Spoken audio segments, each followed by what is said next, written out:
这就是这个嘛，高低差2个，我说你机器不准，其实就这么想。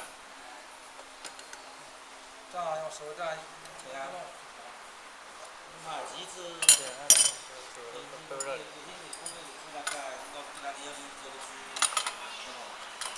你给你这个搞明白的，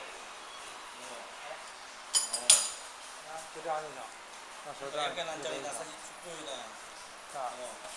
先不要在这上打，这样不啊。啊，不在上打，不在上。这慢打都是那个，做啥给毛嘛？还要毛，啥呢？要那个骨头不拿走啊，我要拿起的那些地方给过，是不？哎，那这个。这架子是你给他设计的？不是，他们自己拿来的。之前我们博尔客户也学这个。这个的21。这个是11。这个线到这里不能不两条。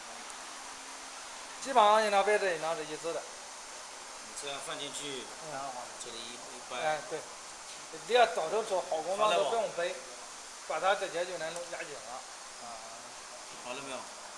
工装肯定就这样，还要好工装吗？工装可以啊，刚刚就比较麻烦了，咱做。你这个有做？那个周期比较长，可以做成那个全，那个做一个，你可以做成全自动的，给它压紧，当然那就费工夫了，也费。这个压这个东西了？这个不是，就这个，它这是临时做的一个工作。我说这个是压着这个东西的，我把这个拿了不行了。拿的把它破位置。啊，我就是意思。它是留个这个档案，就是打的不同的产品留个档案。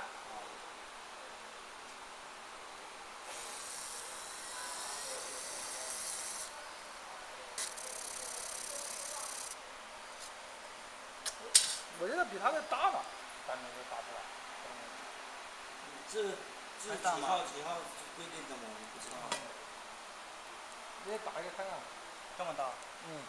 先打一个看看，在那量量，这个都打完了量。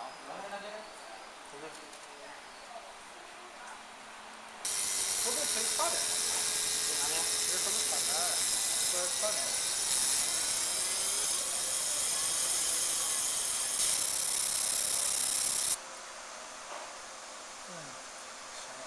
拿出来量一下哈，给你那个。